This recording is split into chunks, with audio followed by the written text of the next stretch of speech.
Now, if any of you guys have watched either of my Ralph Breaks the Internet videos, and you can find links in the description to both of them if you'd like to watch those first, you'll know that I hold Toy Story 2 in only the highest of regards, especially when it comes to being a great sequel. As for Toy Story 4, however, I feel they would have been better off just ending it with 3. Now, before I get started, I just want to first say that I know I can't explain everything in a 15-minute video with as much detail as it really deserves, and that others have done a much more in-depth and detailed analysis of this movie than the one I'm about to do.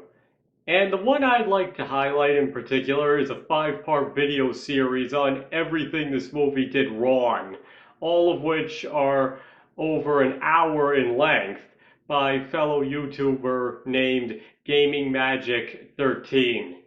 And while I unfortunately haven't been able to watch it as of the making of this video, I just wanted to throw that out there both for those who want something more elaborate and to give him credit for his dedication.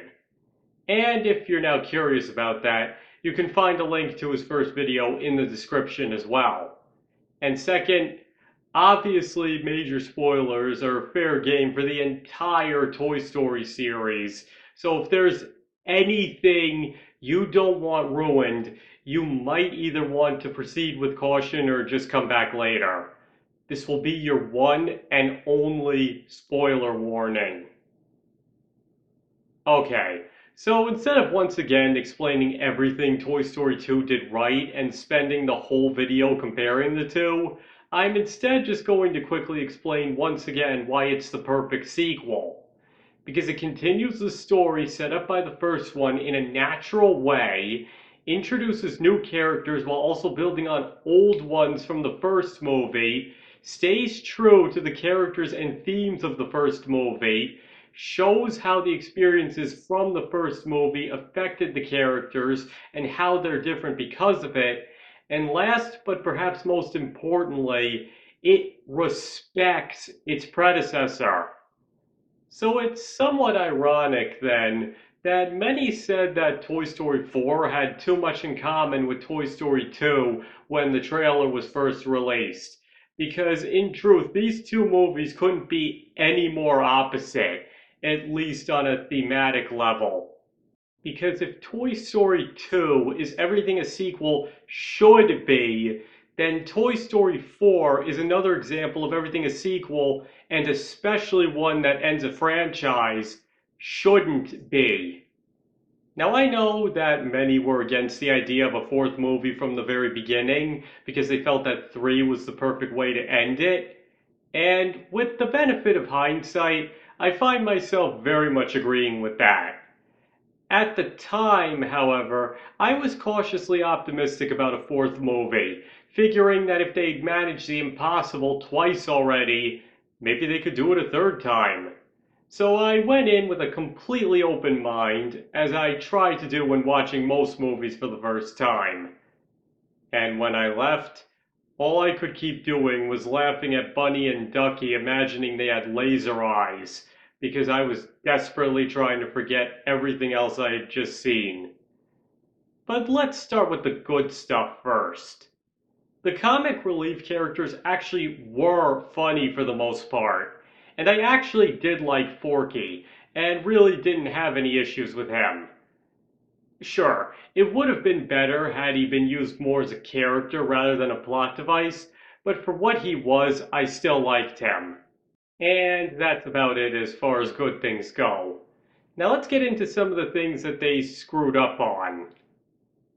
Alright, some might save this for last, but I'm just going to say it now. Bo Peep is done completely wrong. Because not only is she acting the complete opposite of the way she'd behaved in the first two movies, but this change is never once explained or acknowledged.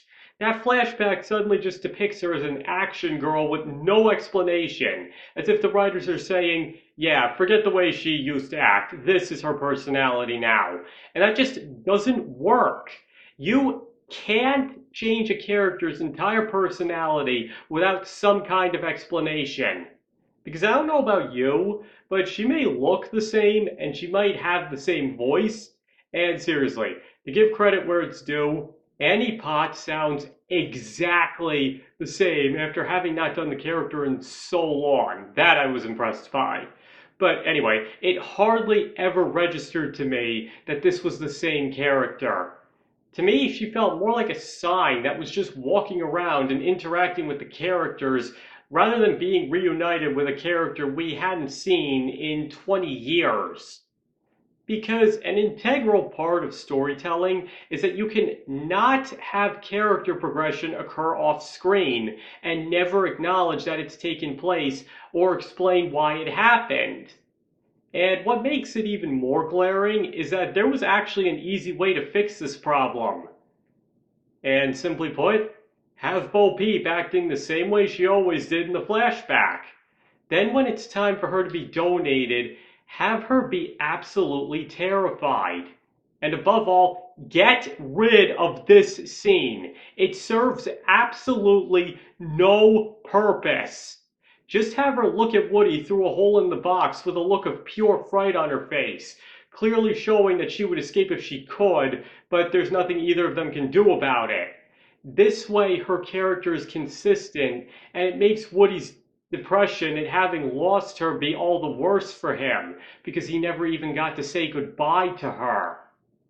Then when they're reunited, you can have her acting exactly how she does in the movie, and have Woody be stunned at the change that's occurred in her, and wonder just what she had to go through to spark such a complete 180. This way, not only would the progression be explained, it would actually be acknowledged by the characters rather than pretending her old personality didn't exist. Because that's one thing they went out of their way to do in Toy Story 2, is have the characters act very consistent with how they did in the first movie. And if any changes did occur, it's obvious why it has. In other words, in that movie, you never have a single doubt that these are the same characters from the first movie. Here you'd be forgiven for thinking that Molly got a new Bo Peep at some point, and that's the one that was donated and then he later runs into. The point is, consistency is key, and this movie doesn't have it in many regards. But I'll get back to that a bit later. But getting back to Bo Peep, the other problem is that she comes across as a bit of a jerk, honestly. I mean, in their early scenes, Woody seems desperate to catch up with her and talk, and she just seems to be brushing him off and almost treating him like an annoyance rather than a man she once had feelings for. Then he has to basically beg her to help him out, and when her plan doesn't work, she blames him for it. Now, if you've seen my Pixar problem videos, specifically the second one, you'll know my issue with that scene. But for those of you who haven't, I'll say it again. The botched plan to rescue Forky is Bo Peep's plan, and yet for some reason everybody gangs up on Woody like it's his fault, including her. And what makes it even worse is that they all agreed to the plan. Nobody forced them to do it. And yet, when it doesn't work, they are suddenly all acting like he pointed a gun to their head and made them do it. It's like the narrative is trying to say it's Woody's fault, but anybody who's paying attention can clearly see that it was much more her fault than anybody else's. But to move away from that, another problem is how most of the main characters don't have anything to do. Both Toy Story 2 and 3 made sure that the old characters weren't forgotten and had just as big a role to play in the plot as before, if not even more so. But here they're just thrown aside in favor of new characters, with only Woody and Buzz really having roles comparable to their ones in the previous movies. Now, one might argue that it was time for a change, but what puts some holes in that theory is that even Bonnie's toys that were only introduced in the previous movie get just as sidelined as Andy's toys. In other words, It's obvious the writers were a lot more interested in the new characters than the old ones, and that's another thing all good sequels tend to avoid. And if you do look at Toy Story 2, it does have comparatively few new characters, and instead, most of the focus is on the characters from the first movie. Now, don't get me wrong, any sequel should introduce new characters, but they shouldn't replace the old ones either. Because when that happens, like in Toy Story 4, that usually leads to an even bigger problem: consistency. That's right, I told you that was going to come up again. And the problem here is that when writers are more interested in new characters than old ones, a slew of problems usually tend to follow, and they all tie back to consistency. Think about it. Jesse and Buzz's romance is never once acknowledged. Characters with defined personalities are reduced to just being part of a crowd saying somewhat generic lines. People complained that Buzz was too inept. Bo Peep undergoes a complete personality overhaul without any explanation. Almost nothing from the previous movies are ever talked about and don't really seem to have had an impact on the characters. And this one is especially noticeable because the previous two movies had gone so far out of their way to avoid that. And yes, I do believe a root cause of these problems is that they wanted to focus more on new characters and a completely changed Bo Peep. And as I just got through saying, Toy Story was never about that. It was always about a specific group of toys, and Woody and Buzz just happened to be the leaders of that group. But it was always about all of them. So if you sideline most of them, you're sidelining a major part of what it was always about in the first place. But now we get to the biggest screw up in the movie, and it might be one that most of you already suspect: the ending. Now, just to start off, the Woody I know would have never left his kid or his friends in a million years. His philosophy was always that his job was to be there for his kid, no matter who they may be. We even see that he was more than willing to follow through on that with Andy, and I wholeheartedly believe he would have done that for any other kid as well. In my opinion, it wouldn't matter if he was in a closet being ignored. If that's what his kid wanted from him, that's what he would do, while also secretly helping them out any way he could.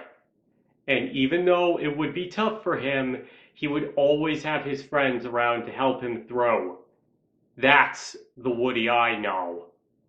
So with all of that being said, I'm not even going to get into that final scene, as I've just made clear exactly what's wrong with it. In short, everything. Heck, they don't even say goodbye properly. Forget the fact that it never should have happened in the first place. And considering the fact that Bo Peep is on some level supposed to be unrecognizable from when we last saw her, you'd think that would make it even easier for him to go back to his friends.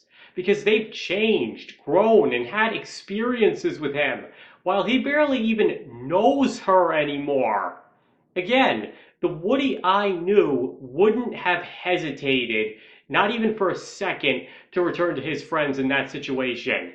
He had a kid, and he would be loyal to them until the day they no longer needed him, and on their terms, not his. And that's a good thing, not something that should be portrayed as an unhealthy obsession. Why do you think he was so beloved by millions across the world? Because he was the toy we all wish we could have. Now, just one other thing I'd like to cover here quickly is Gabby Gabby. And once again, she's not exactly written as well as she could have been. Now, you can argue all day long over whether or not she was actually sympathetic, but instead of listing every way they screwed up, I'd actually like to go over the only two things they got right. The first of which being her introduction. I mean, having her appear as a welcome host as music from The Shining plays and it becomes increasingly clear that she wants something from them. If she had just been a straight villain, that would have been the perfect introduction for a rather menacing threat. Unfortunately, they ended up squandering all that fear and tension the opening scene gives her. And second, the scene where she's rejected. Even I'll admit it's very easy to feel sorry for her at that moment, regardless of how you feel about her otherwise. But other than that, I'd say they really messed her up. Seriously. As I've already said a million times before, this is why we need more Disney and Pixar villains that are just plain evil. Villains like those really do help enhance the story. Okay, so to start to wrap this up, Toy Story 4 is the complete inverse of everything Toy Story 2 was, and that's not a good thing. Now, just one thing I'd like to say is, I get why it ended like that. They wanted some kind of emotionally rewarding ending, and obviously couldn't think of anything better. I get that. But personally, I think one that would have worked a lot better was have Woody and Bo Peep say goodbye to each other and have him go back to the van somewhat depressed, where his friends then comfort him. And from there, he realizes that as long as he has them, he's where he belongs. And the movie then ends on a happy note with an underlying melancholy. Now, it didn't have to play out exactly like that, but don't you think something along those lines would have been a lot better and stayed a lot truer to the previous movies? Because if you ask me, this movie had the wrong idea from the start. They really shouldn't have put Woody through the ringer like that, taking everything from him and making the choice he does because of it. Because I know how it is. Woody was an inspiration, the ideal toy, and even role model to millions across the world, I myself included, I'll freely admit it. And I'm sure the last thing all those people needed to see was that the legendary cowboy wasn't who they thought he was. But at the very least, they can take some comfort in knowing that there are millions of people out there who will always insist that the series stopped at 3 and that Woody always remained true to his friends and ideals. Okay, I think that's everything. So now I want to hear your thoughts. Do you believe Toy Story 4 did almost everything wrong, or do you think it was the perfect end to the franchise? Please let me know in the comments below. But please, let's try to keep it a civil discussion. I only want to have a little talk, not have this turn into a huge brawl. Because as I always say, you don't have to agree with me here. You can have any opinions about this movie that you want to. And thank you all for watching. It is all very much appreciated. And I hope to see you all next time.